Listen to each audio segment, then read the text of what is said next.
Soy Silvia García, de la Cronosfera, y encantada de estar con vosotros y gracias por esta película que tiene un tema súper original. La verdad es que me parece una película muy original que yo cuando la estaba viendo estaba pensando qué maravilla, pero hay mucha gente que dice que quiere ver películas originales, esta lo es, y luego va a ver Pretty Woman. Y dices, no lo entiendo. Vete a ver Daniela Forever, que es muy original. So she's saying that she hated you all 12 years as an actor, and she expected this movie to change her view on you, but she's like, it didn't.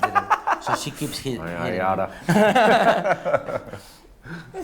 Sorry. No. It's so easy to make these jokes, so I cannot. No, it's a very unique film. People are all the time complaining that every film seems the same. Yeah. But in the end, they ask for unique films like this, and then they end up watching Pretty Woman. So what should we say to those people? What should we say?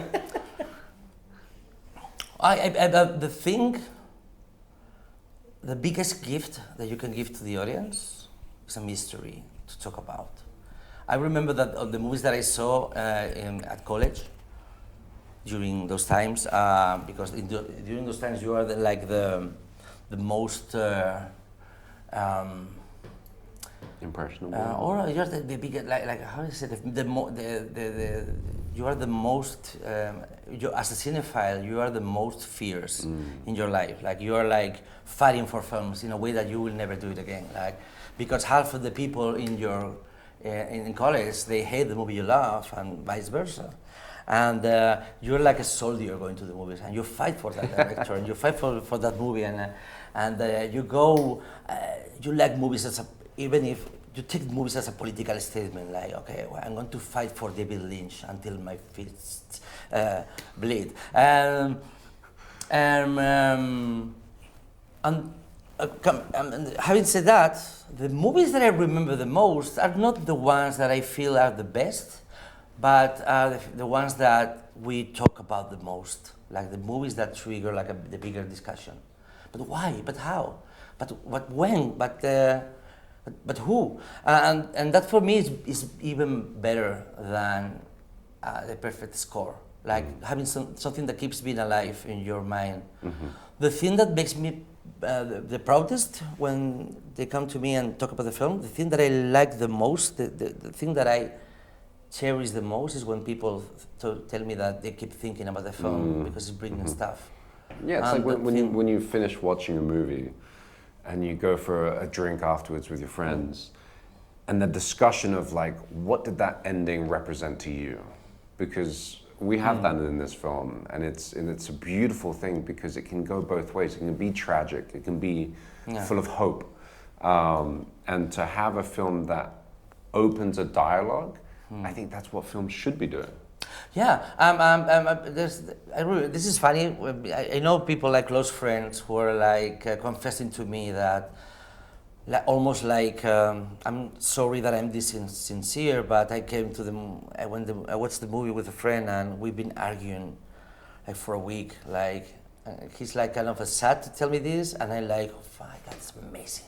Yeah, that's amazing. Those are the movies that represent the times at the time they are released. Like. And that's for me. Like getting the biggest gift from the audience, because that means that I gave them the biggest gift, which is like something that is alive.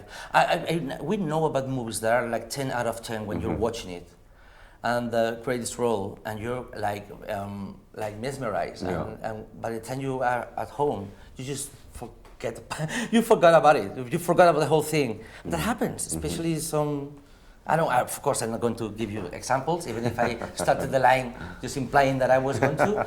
But I feel betrayed when that happens. Like, okay, this movie is perfect, but yeah, it's the same structure and the same formula and the same kind of perfection that I've seen so many times.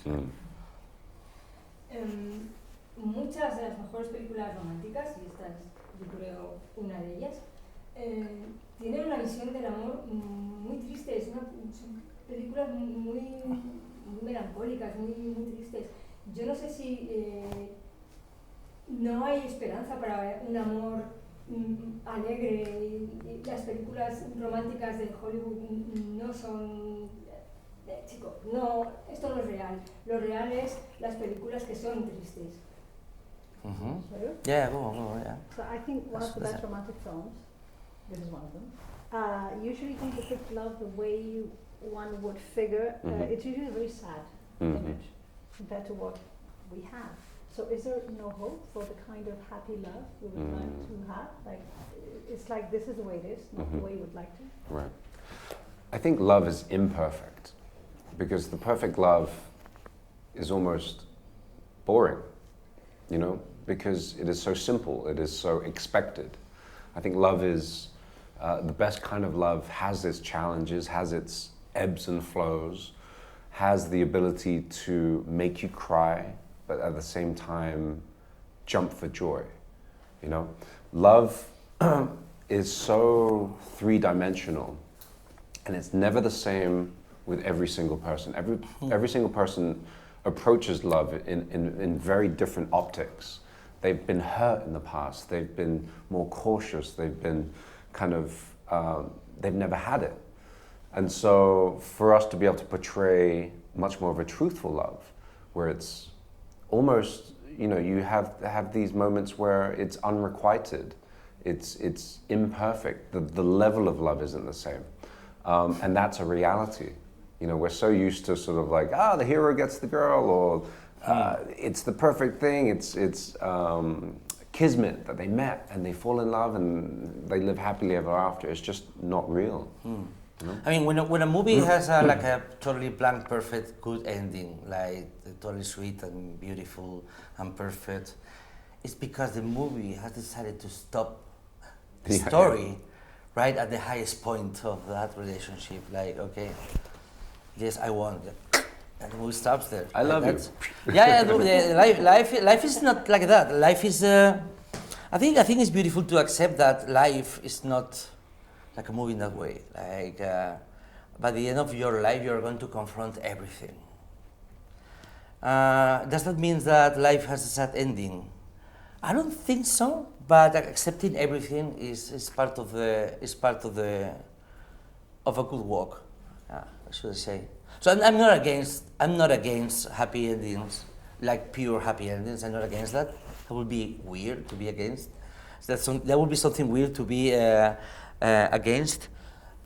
But I don't feel like a bittersweet ending is more or less real than a happy ending. I feel like it's just about where do you decide to stop the film. So I don't think one ending is better than the other. I love the idea of having the whole buffet of films in front of your eyes and accepting any ending as it comes. Like I would hate if all the movies have happy endings. I would hate if all the movies had bittersweet endings. Because once you watch five popular films in a row at the time they get released in the same month, and they all end the same, you're like, okay, this is a trend. This is not real. This is not particular experiences, particular human life through films. This is just a trend. And that counts for happy endings or tragic endings or twist endings, which is something which can be a problem. So movies have to work by themselves and be a little crazy, and not taking care of what the others want, what the others are saying. Okay, thank you both. Thank you so my much. pleasure. Gracias. And congratulations. Thank you. Yeah.